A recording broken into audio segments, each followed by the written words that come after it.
English నేర్చుకుని అనర్గళంగా మాట్లాడాలనుకుంటున్నారా? అయితే వెంటనే కాల్ చేసి రిజిస్టర్ అవ్వండి.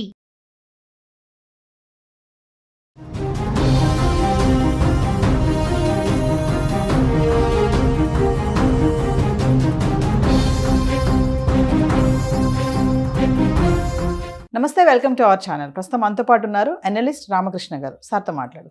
నమస్తే సార్. నమస్కారం అమ్మా. సార్, మరి ఇప్పుడు అమెరికాలో ఉద్యోగాలు సంగతి చూసుకున్నా, చదువుకోవడానికి వెళ్ళాలనుకునే వాళ్ళు, స్టూడెంట్స్ పరంగా చూసుకున్నా, మరి బాధ్యతలు చేపట్టాక మన భారతీయులకు వచ్చినటువంటి కష్టాలు ఏంటి, నష్టాలు ఏంటి, జాబ్స్ ఉంటాయంటారా? అయితే ఇక్కడ మనం ఫస్ట్ చాలాసార్లు భయపడేది ఏంటంటే ఇప్పుడు వెళ్ళొచ్చా వెళ్ళకూడదా అనేది ఫస్ట్ ప్రశ్న. ఎస్. చదువుకోవడానికి అయితే వెళ్ళండి. మీకు వీసా వచ్చిందంటే చక్కగా వెళ్ళండి. ఎందుకు? మీకు వీసా వచ్చిందంటే వాళ్ళు ఏమి వెంటనే గెంటేయలేరు. మీరు చదువుకోవడానికి వెళ్తున్నారు కాబట్టి చదువుకుంటారు. చదువుకున్న తర్వాత దాని తాలూకా కంటిన్యూషన్గా ఓపీటీ ఉంటాయి, సిపిటీ ఓపీటీలు ఉంటాయి, అవి చేసుకుంటారు. ఓకే, అక్కడ దాకా కథ అయితే చాలు, ఏం ప్రాబ్లం లేదు. అక్కడి నుంచి దీని ద్వారా మీరు ఉద్యోగం తెచ్చుకొని అక్కడ సెటిల్ అయ్యి ఒక సిటిజన్గా మారదాము, లేకపోతే గ్రీన్ కార్డు తెచ్చుకుందాము అనుకుంటే మాత్రం, అంటే సినిమా ఫస్ట్ పార్ట్ తీసేస్తే ఓకే, మీరు సీక్వెల్ ప్రీక్వెల్ ఇవన్నీ చేద్దాం అనుకున్నారు అనుకోండి, పార్ట్ 2, పార్ట్ 3, పార్ట్ 4 అయితే కొంచెం ఆగండి. ఇప్పుడు ఎందుకయ్యా అంటే ఇక్కడ చాలా పరిస్థితి కొంచెం అనిశ్చితత చాలా ఎక్కువ ఉంది. ఆల్రెడీ ఆయన మొన్న ఒక సైన్ చేసిన ఎగ్జిక్యూటివ్ ఆర్డర్ ఏదైతే ఉందో దానిలో చాలా పెద్ద షాక్. ఏంటి? బర్త్ రైట్ సిటిజన్షిప్ అనే దాని మీద చాలా పెద్ద షాక్ వచ్చింది. దానివల్ల ఏంటంటే వెంటనే మనం ఏమీ నిర్ణయం తీసుకోలేము. కాబట్టి అలాంటి బెనిఫిట్ కోసం మీరు వెళ్దాం అనుకుంటున్నారు అనుకోండి, మీరు ఆగాలి. చదువుకోవడానికి కోసం అయితే వెళ్ళొచ్చు, నిరభ్యంతరంగా వెళ్ళొచ్చు. పర్మనెంట్ గా ఉందామని ఆలోచనతో వెళ్ళకూడదు.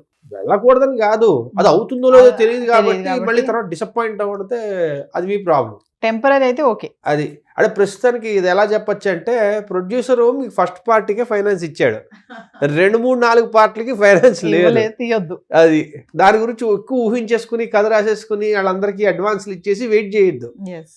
ఎందుకంటే చెప్పలేం.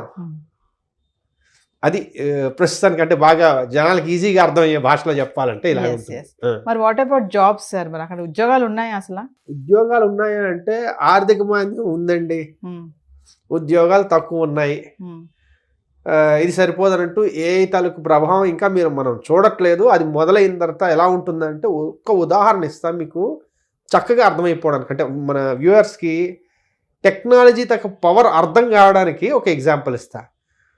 1998లో అనుకుంటా స్టీవ్ జాబ్స్, యాపిల్ ఫౌండర్, ఆయన వైఫై ఎనేబుల్డ్ ల్యాప్టాప్ అనేది ఎలా వర్క్ అవుతుందో చూపించడానికి ఒక ఎగ్జిక్యూషన్, ఒక పర్టికులర్ వాళ్ళ టెక్నాలజీ ఇవి ఉంటాయి కదా ఈవెంట్స్లో చూపించాడు, ప్రజెంట్ చేసి. మైండ్ బ్లోయింగ్ అది. అప్పట్లో చాలా ఎక్స్పెన్సివ్ అది. ఇప్పుడు వైఫై ఎనేబుల్ అవ్వని డివైస్ ఏదో చెప్పండి నాకు. ఓకే, సో 26 ఏళ్లలో ప్రపంచం మొత్తం మీద అయ్యే ఎలక్ట్రానిక్ డివైస్ ఏవైతే ఉన్నాయో అన్నీ వైఫై ఎనేబుల్డ్ ఉన్నాయి, అంతే కదండి. ఒక టెక్నాలజీ ఇంత ఫాస్ట్గా వెళ్ళడం అనేది చాలా నార్మల్. అందున ఆ టెక్నాలజీ వల్ల బిజినెస్లకు లాభాలు ఉన్నాయంటే అది ఇంకా ఫాస్ట్గా వెళ్తుంది. ఆర్టిఫిషియల్ ఇంటెలిజెన్స్ అంటే అలాంటిది.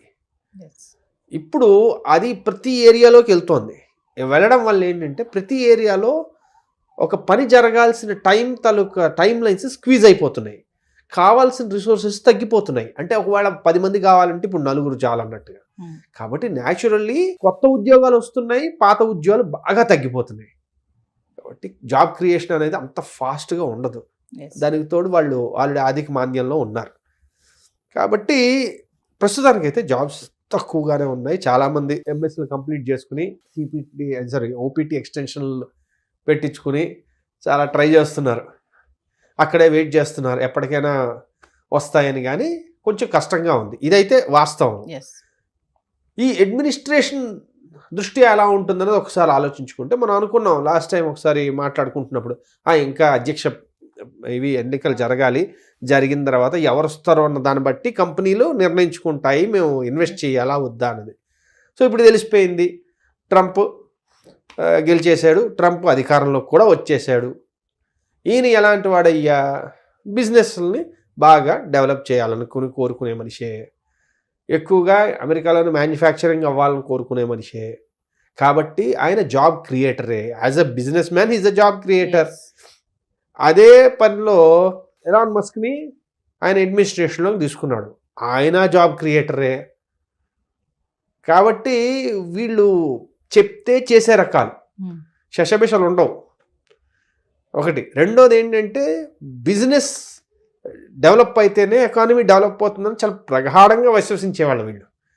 కాబట్టి జాబ్ క్రియేషన్ అనేది వీళ్ళకు one of the important aspect అనమాట, వీళ్ళు ముందుకు తీసుకెళ్లాలనుకుంటుంది. కాబట్టి జాబ్ క్రియేషన్లో భాగంగా ఏమైనా కొత్త ఉద్యోగాలు రావచ్చు, వీళ్ళు దాన్ని సపోర్ట్ చేయొచ్చు అనేది నా ఉద్దేశం.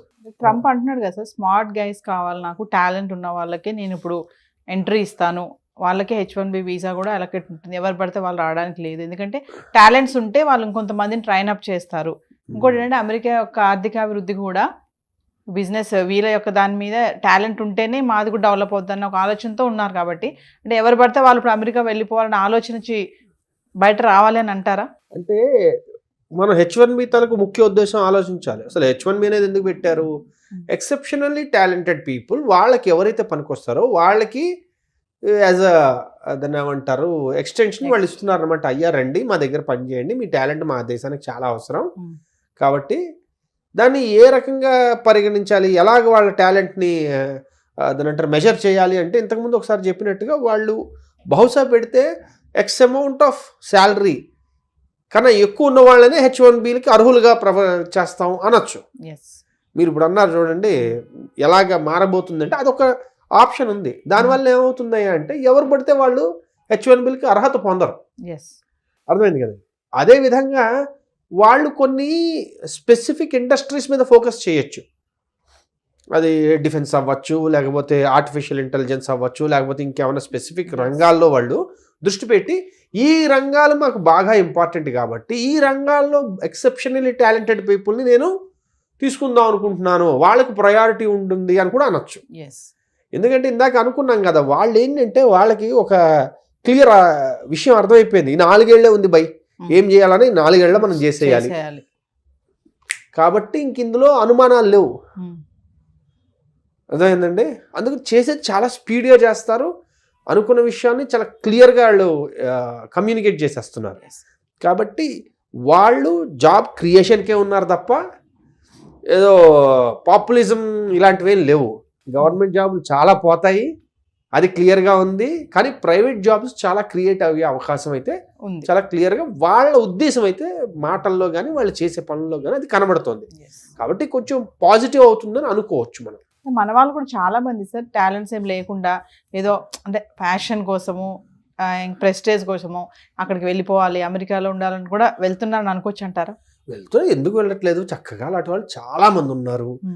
ఓకే, కొన్ని వేల మంది స్టూడెంట్స్ అక్కడికి వెళ్ళి చదివేదానికంటే దాన్ని ఏమంటారు పార్ట్ టైం చేసుకుంటూ అక్కడ ఎలాగోలాగ ఎస్టాబ్లిష్ అవ్వాలనుకున్న వాళ్ళు చాలా మంది ఉన్నారు.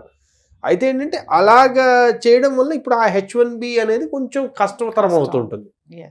అది చూడాలి సార్ మరి ఇవన్నీ కూడా మరి ఎలా అమల్లోకి వస్తాయో. అంటే ఒకటి దాన్ని ఏమంటారంటే మనం ఎక్కువ కాలం వేచి ఉండక్కర్లేదు. ఇంకా వీళ్ళవి ఏవైనా విధి విధానాలు చాలా ఫాస్ట్గా ఉన్నాయి, డెసిషన్స్ ఏదైనా చూసుకుందాం చల్ అని. కాబట్టి దానివల్ల అయితే హిట్ లేదా ఫట్, ఇంక ఇందులో మధ్యలో ఏమి ఉండదు, ఏది ఉండదు, ల్యాగ్ చేయడం ఏం లేదు, ఇంకా ల్యాగ్ ఏం లేదు అసలు.